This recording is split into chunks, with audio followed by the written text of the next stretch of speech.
Capítulo 6. O. Reação inteligente, criando relações saudáveis. Caminho para o autocontrole nos ensina que devemos ser pessoas de fácil comunicação. A capacidade de se comunicar bem permite mover-se com tranquilidade rumo aos seus objetivos. Pense com cuidado e responda: você acredita que tudo o que tem está ligado intimamente ao seu estilo de comunicação? Caso tenha respondido que não, devo alertá-lo que, na verdade, tem, sim. Tudo o que conquistou, esteja você satisfeito ou não, está diretamente ligado à sua comunicação. Portanto, qualidade de vida é qualidade de comunicação. E uma comunicação de qualidade é condição necessária para quem almeja autocontrole. Essa premissa vale tanto para a comunicação interna, quando nos comunicamos com nós mesmos, quanto para a externa, quando interagimos com outras pessoas. A comunicação interna é produto de nossa interação com o mundo, ou seja, quando recebemos um estímulo, o cérebro avalia, ativa a memória, confronta com as crenças e os valores já estabelecidos e depois emite uma resposta que pode ser verbalizada. Comunicação externa, ou permanecer nos domínios da mente, comunicação interna. Avalie a seguinte situação: você é católico e faz parte de uma família tradicional na qual todos são católicos desde criança. Certo dia, porém, você encontra um grande amigo que o convida para fazer parte de outra religião, a Umbanda, por exemplo. Você sabe que um convite para a Umbanda não se faz a qualquer pessoa e, se seu amigo o convidou, é porque tem muita consideração por você e ficaria muito honrado se aceitasse. Então, ele fica à espera da sua resposta já para a semana seguinte. O que temos aqui? 1. Você estava com sua mente tranquila e bem resolvido nos assuntos religiosos. Até então. 2. Surge um convite inusitado e delicado de se recusar. 1. Input. Estímulo externo. 3. Sua mente avalia a proposta, precisa fazer uma escolha e dar uma resposta. 4.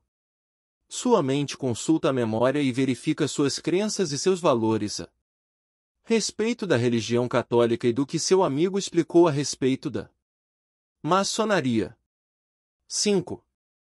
Inicia-se um dramático diálogo interno e a mente que estava tranquila agora tem de resolver um grande problema. 6. Você tem de dar uma resposta ao amigo. Output. Responder imediatamente. Implicaria encerrar o debate interno e essa nova preocupação. Protelar. Dizendo que vai pensar no assunto e dar a resposta na semana seguinte. Mantém o desgastante debate interno. Note que nessa situação descrita aconteceram dois tipos de comunicação, a interna e a externa. Ambas foram geradas pelo mesmo estímulo, um convite. A forma como respondemos a essa interferência pode preservar a paz que até o momento imperava ou iniciar um processo de tomada de decisão que pode se arrastar por dias e ser muito desgastante. Por isso, é preciso observar como nos comportamos, metapensamento, diante dos estímulos para evitar o sofrimento na tomada de decisão. Por exemplo, para um convite delicado como esse existem 3 possíveis saídas. Aprender a dizer não. Se você está satisfeito com o grupo religioso a que pertence, poderia encerrar o assunto no ato do convite agradecendo a consideração e explicando gentilmente que, no momento, está satisfeito com a religião a qual pertence. Caso encerrado. Ter a mente aberta para novas experiências. Aceitar o convite de imediato e se atirar de cabeça nessa nova experiência religiosa. Sem receios, sem contestações. Aceitar o convite pelo simples ímpeto de experimentar o novo com a possibilidade de voltar atrás sem se sentir culpado. Protelar. Nesse caso, talvez seja a pior escolha, pois deixar para responder depois o que já está Decidido, supondo que a resposta seja não, vai apenas gerar preocupação, angústia. E criar uma expectativa no amigo que espera que sua decisão seja positiva. Se você escolhe a primeira opção, dizer não, pois está satisfeito com a sua religião, então o desgaste de energia será menor, sua mente permanecerá como estava, ou seja, tranquila, e o seu foco será direcionado a outros eventos que naquele momento pedem mais atenção. Dizer não é uma comunicação externa, mas que não excluiu a necessidade de processamento do estímulo, ou seja, da comunicação interna. E é nesse sagrado momento de lucidez, entre o estímulo que recebemos e a ebulição dos nossos estados emocionais, que temos o poder de decidir, ou seguimos em frente ou cortamos o problema pela raiz imediatamente. Assim, se você me pedisse um método para manter a mente em paz e preservar o controle de sua vida, eu diria sem sombra de dúvidas: aprenda a dizer não. Aprenda a dizer não a certos convites que a vida nos faz. Os amigos nos fazem. Os familiares nos fazem. As empresas nos fazem. Os aplicativos viciantes nos fazem. São convites que no fundo não podemos aceitar, cuja mera ideia de aceitá-los não suportamos, mas para os quais às vezes dizemos sim. E como não sabemos dizer não? Não sabemos bloquear esses estímulos nocivos, são criados, então, mais compromissos, mais atividades, mais tarefas e mais vícios. Agir desse modo nos faz assumir responsabilidades que não acrescentam, apenas sugam a energia vital. Sugam o tempo. Sugam a vida.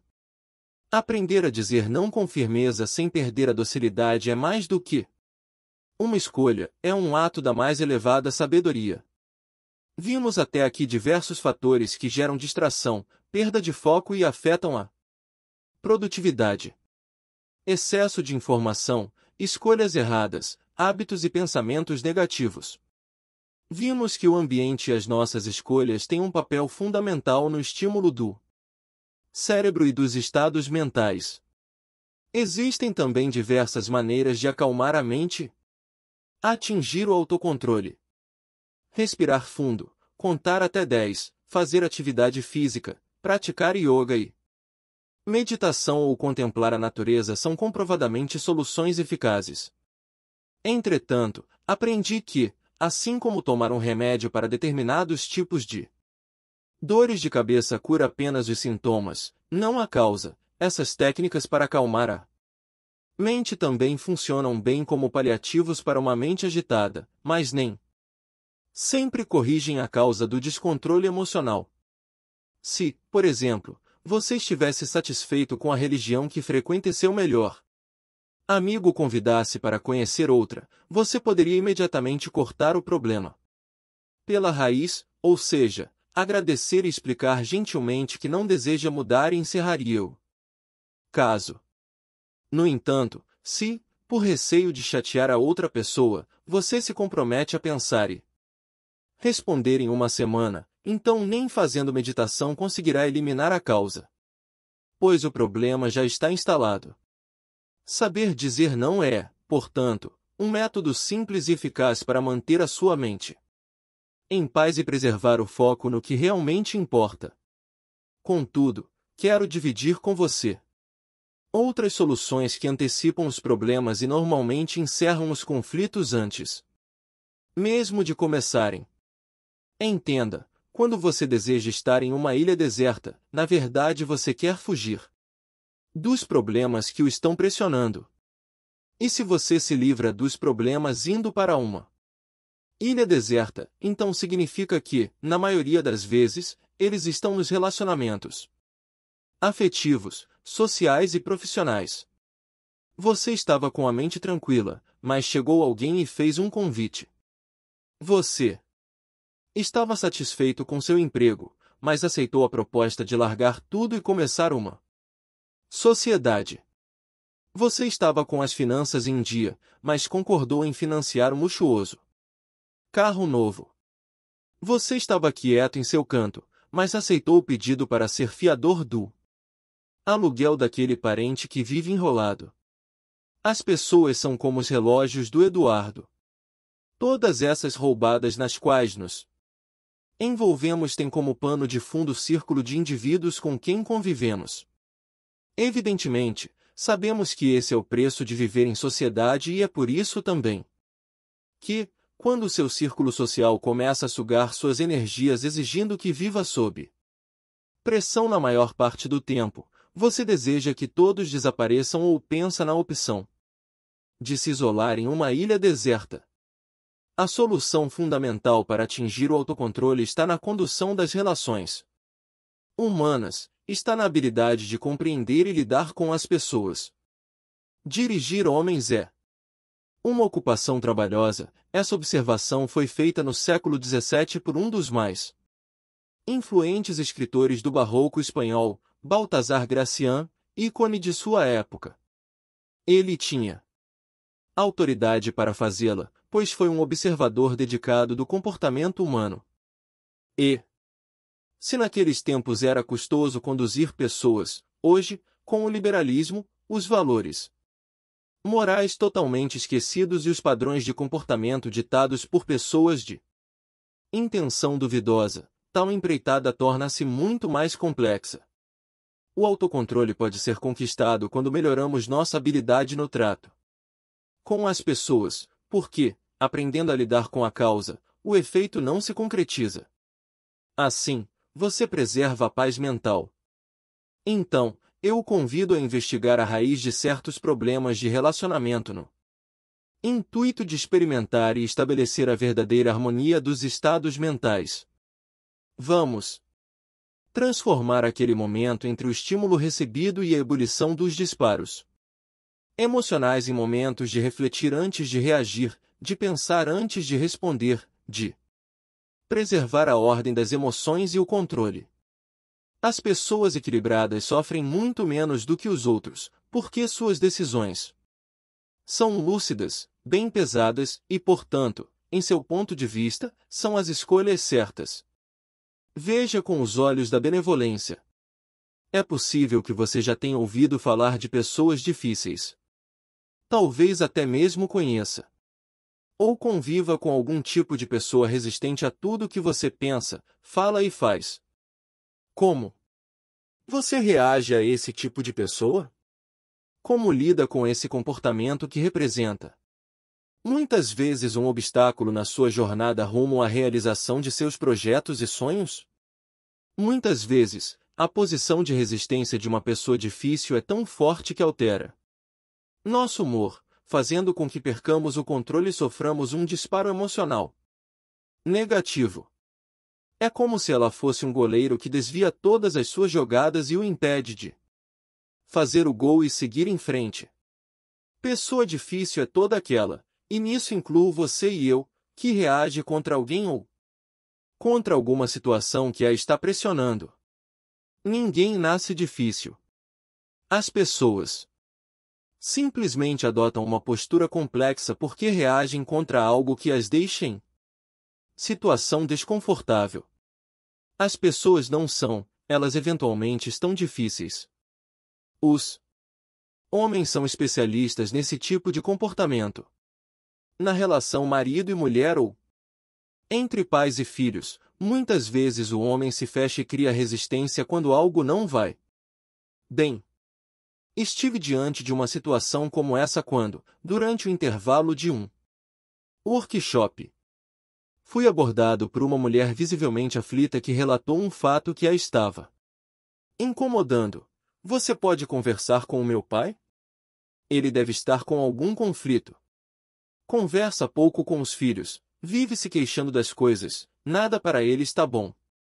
Isso tem me incomodado muito. Ele parece estar sempre de mal com a vida. Eu não entendo. Fica claro nesse exemplo que a filha estava apontando para o comportamento que a incomodava no pai e produzia na mente dela um constante estado de preocupação e aflição, um peso que ela levava para todos os lugares, incluindo trabalho e estudos. E, provavelmente, esse estado de preocupação tirava seu foco e influenciava sua produtividade e seus resultados. Como ela poderia reagir nesse caso? A resposta está naquele momento sagrado que já abordamos anteriormente aqui.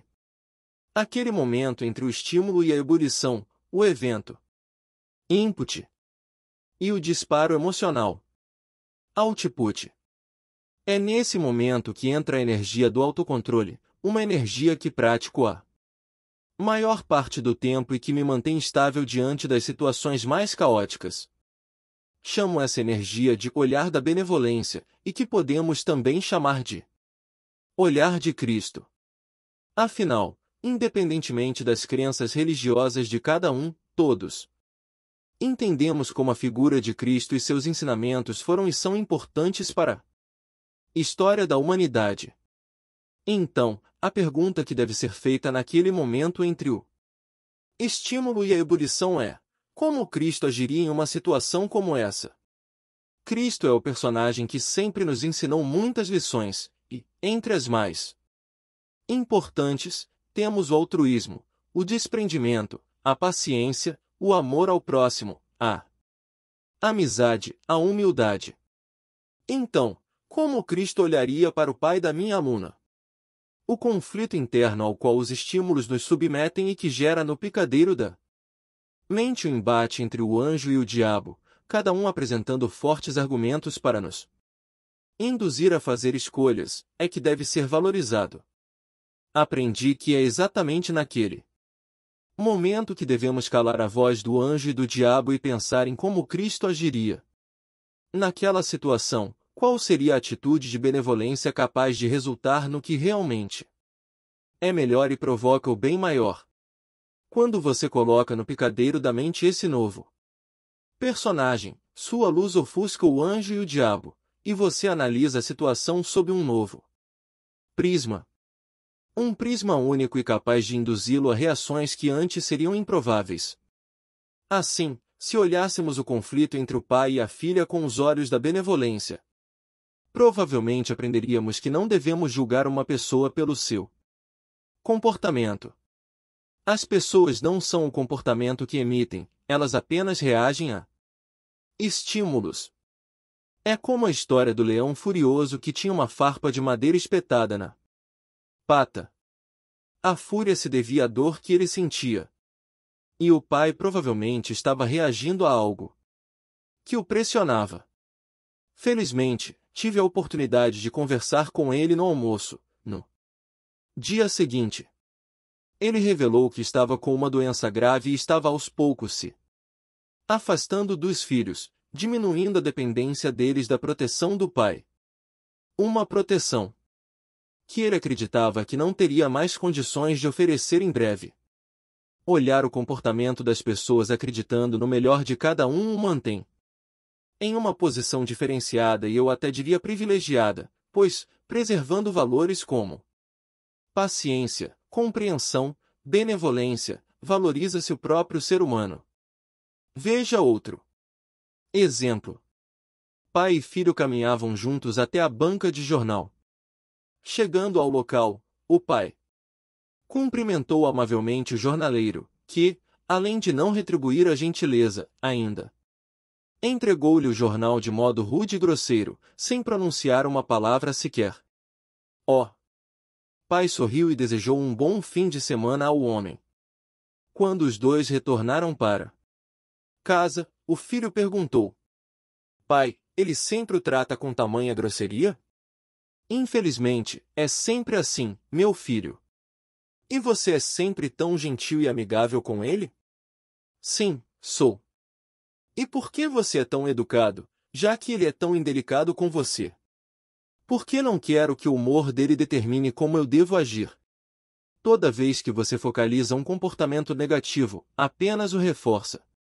Talvez a mente do filho já estivesse inundada com exemplos negativos de reação contra o jornaleiro, que expressou um comportamento difícil.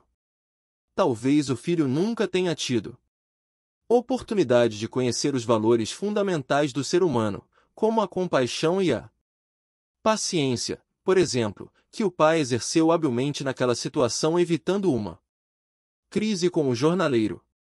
Você deve conhecer casos de amizades de longa data que acabaram simplesmente porque um dia a outra parte apresentou um comportamento difícil.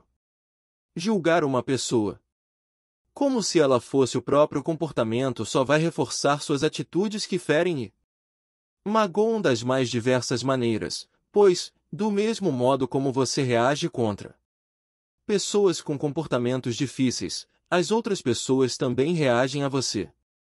Portanto, ao adotar um comportamento grosseiro, poderá receber também grosseria. E o contrário é verdadeiro: se alguém lhe oferecer docilidade, não lhe custará retribuir, pelo menos, a cortesia. Não é mesmo? Olhar o comportamento das pessoas com os olhos da benevolência não é um exercício ou uma técnica.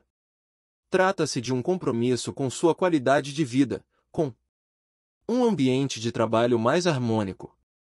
Trata-se de um modo inteligente de ver a vida e manter o controle em situações de crise.